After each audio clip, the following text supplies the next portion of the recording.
الحملة الفرنسية لما جت مصر سنة 1798 حصل بينها وبين أهالي عزبة البرج معارك ضارية، ويعتبر الحملة الفرنسية مسحت مدينة عزبة البرج بالكامل من على وجه الأرض، وعلى أنقاض المدينة دي بنت طابية عرابي عشان تبقى قلعة حصينة.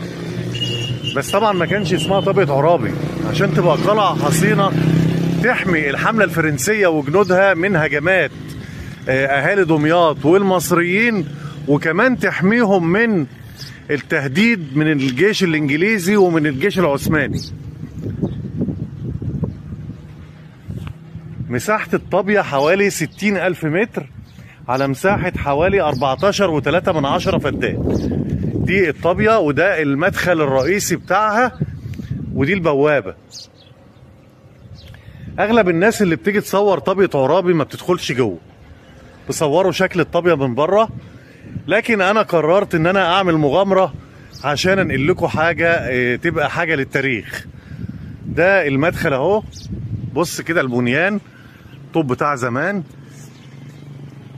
معرفش المادة اللي دي مش اسمنت، بس معرفش المادة دي ايه اللي بين الطوب وبعضه. شوف ضخامة الطوب وحجم سمك الجدار. ده المدخل اهوت، دي البوابة خشب اهي، زي البوابات اللي شفناها في باب زويلة وابواب القلعة في مصر. دي في ضلفة. طبعا القلعة مهملة مع انها مكان تاريخي، زي ما بقول لحضراتكم من ايام الحملة الفرنسية جنود نابليون بونابرت كانوا بيتحصنوا بالحملة دي ضد الجيش الانجليزي وضد الجيش العثماني. القلعة مسافة طويلة، في ممرات، يعني بص كده الممرات، لكن انا هوريكم حاجة غريبة قبل ما اتجول بيكم على الممرات. على يمين المدخل الرئيسي، المدخل الرئيسي اهو، على يمينه في مدخل صغير بيوديكم على حاجة غريبة جدا هتتفاجئوا بيها، هي المشنقة. بص كده دي غرف اعدام، ادي واحد، بص الحجم صغير اهو، الناس اللي كانوا بيبقوا يجهزوهم للاعدام اهو. ودي حبل المشنقة ما زال موجود اهو، زي ما احنا عرفنا في الكتب والتاريخ، ده حبل المشنقة ما زال موجود. تمام، هدخل معاكم واوريكم القلعة. ادي احدى الغرف، تقريبا دي كانت غرفة الاعدام او حاجة. الغرفة هي بص الجدران مبنية ازاي، حجر وطوب، وبرضو انا مش عارف المادة اللي هنا ايه. بص القلعة بتطل على النيل، يعني بص كده احنا فين، ادي القلعة، احنا نيل، نهر النيل اهوت. القلعة كانت على النيل عشان تبقى حماية ليهم. دي نيل عزبة البرج، وعلى البر التاني بدايات بقى منطقة راس البر. بص دي غرفة على اليمين، طبعا انا اوريكم ان في ممرات ورا.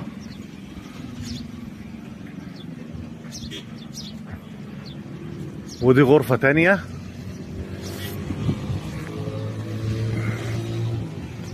دي غرف في الواجهة، لكن في ممرات جوه. هنبدأ ندخل جوه كده ونكشف الدهاليز اهو، ندخل كده نقتحم طابية عرابي.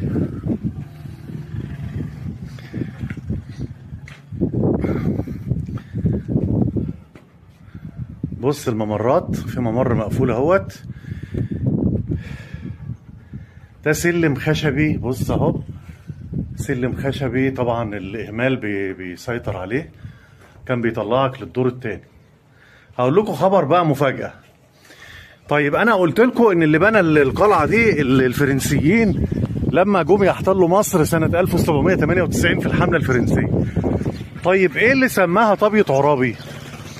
الزعيم احمد عرابي لما عمل تمرد على الجيش بعد اختلافه مع الخديوي توفيق، واعترض على تفريق المعاملة بين الضباط المصريين والضباط الشركس والجنسيات الاخرى ان هم ما بيرقوش المصريين، عمل حملة تمرد ضد الخديوي توفيق، وبدأ راح لدمياط وتحصن بالقلعة دي.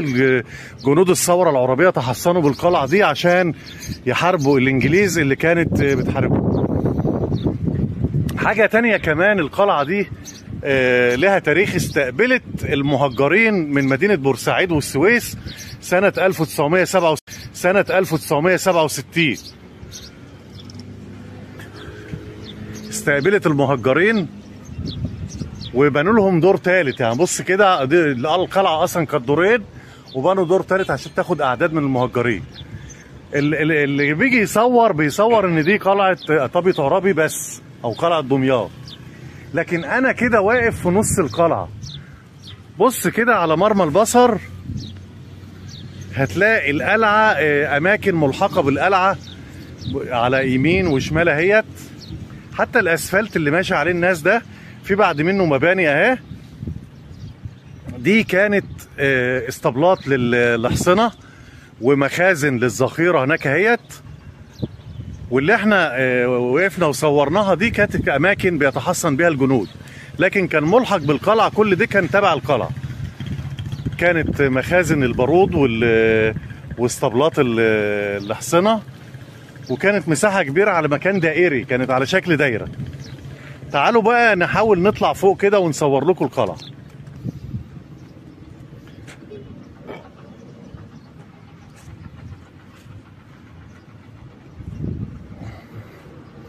اتمنى ان المكان ده مكان اثري يتم الحفاظ عليه احسن. طبعا ده الطوب، ده شكل كده الطوب بتاعنا بالعصر الحديث عشان يقفلوا الباب ده. دي المونه بتاعتنا.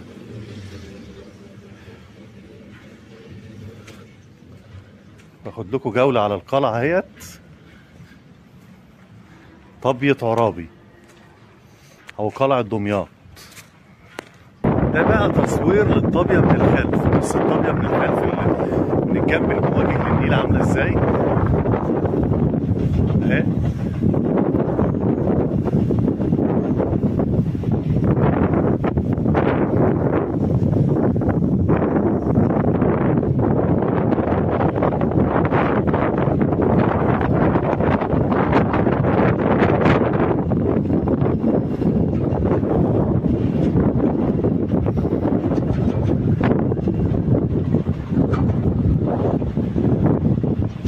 ده الدور الثالث اللي بقول لحضراتكم اتبنى عشان يستقبل المهجرين.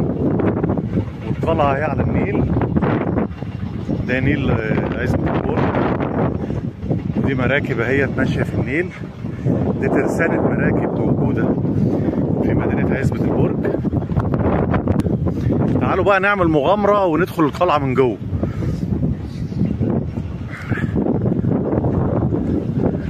ناس قالت في خطر انك تخش جوه، بس احنا برضو نحب نغامر يعني.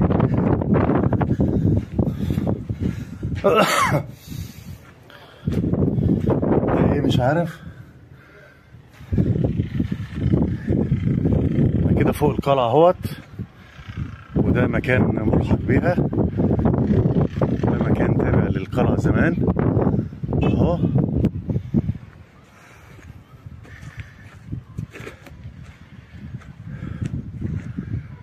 كل ده من هنا لحد المبنى المهجور اللي هناك اللي زي القلعه، كل ده كان تابع للقلعه.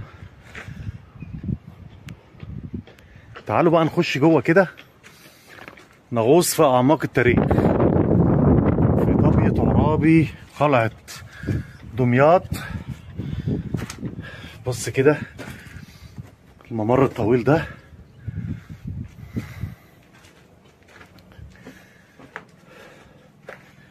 الغرف يمين وشمال اهيت.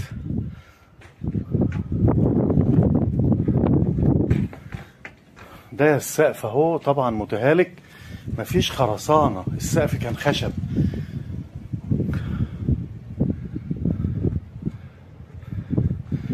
بص كده يعني مثلا ايه، لو احنا من غير ما حد يقول لنا ده السقف اللي انا همشي عليه هو خشب. ربنا يستر بقى. حصن على النيل، ده حصن بقى العسكري يقف هنا كده دي، وده الشباك. كان عامل حسابهم ان طبعا دمياط بتحط مصر على النيل عشان قلعه يتحصنوا بيها ضد اي غزو، سواء الغزو العثماني او. بص المباني، بص البناء عامل ازاي. بص مفيش اسمنت، مفيش اسمنت. بص بقى الممر الطويل ده، احنا ماشيين في القلعه اهوت، ممر طويل طويل بص كده شغل بتاع زمان بقى، شغل ايه. بص احلى غرف السقف عامل ازاي، بقول لحضراتكم مفيش صبه، السقف خشب خشب، جايبين مثلا نوع معين من الاشجار، واهو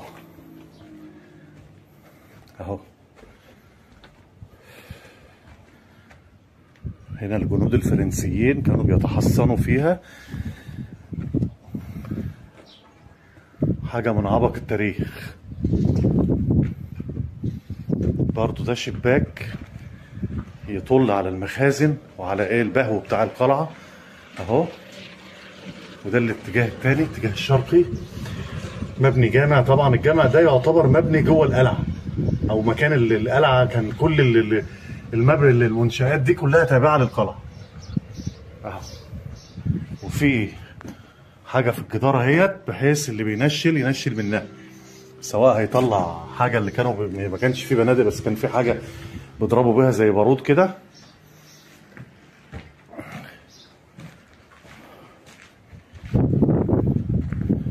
وده ممر طويل طويل، غرف يمين وشمال، انت تتوه وانت ماشي، يعني لو تتوه.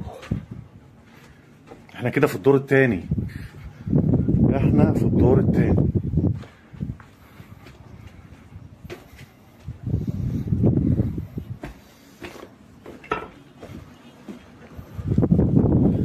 تاني اهو. وده سلم تقريبا ايه، طبعا السلم ده وانا عايز ارجع تاني لان السلم انتهالك.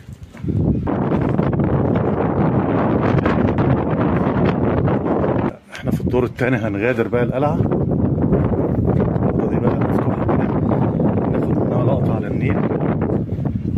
بص كده حضرتك، بص كده احنا فين، المراكب والترسانة وده نيل دومات. بص بقى الجدار عامل ازاي، بص الجدار، بص الحجم.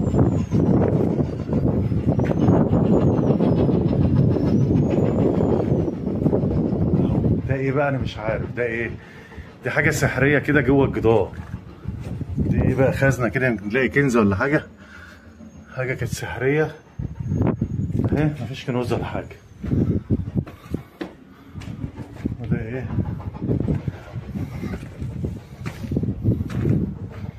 اهو احنا في الطريق بقى للخروج من القلعة.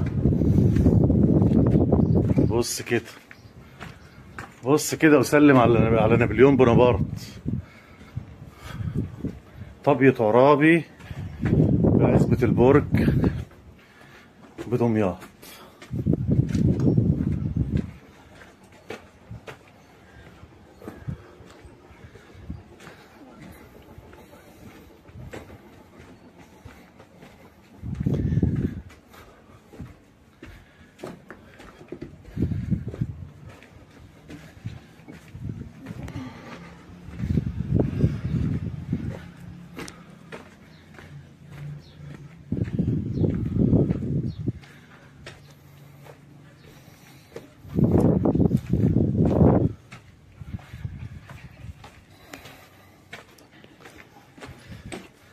اهو احنا كده ايه، هنخرج خالص من القلعة. ده السبيل الوحيد للخروج، المخرج ده. لكن حضراتكم المخرج على النيل اهو، وخارجين على الترسانة. خد بالك اهو يا باشا، كده خرجنا من القلعة. دي سور القلعة القديم اهو، حدودها صناعة المراكب بقى في مركز البحر. بس المركب الخشب اللي عندنا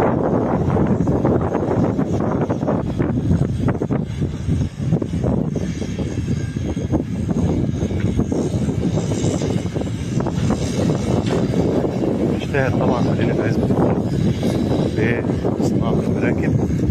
ده سوق القلعة ماشي عليه اهو.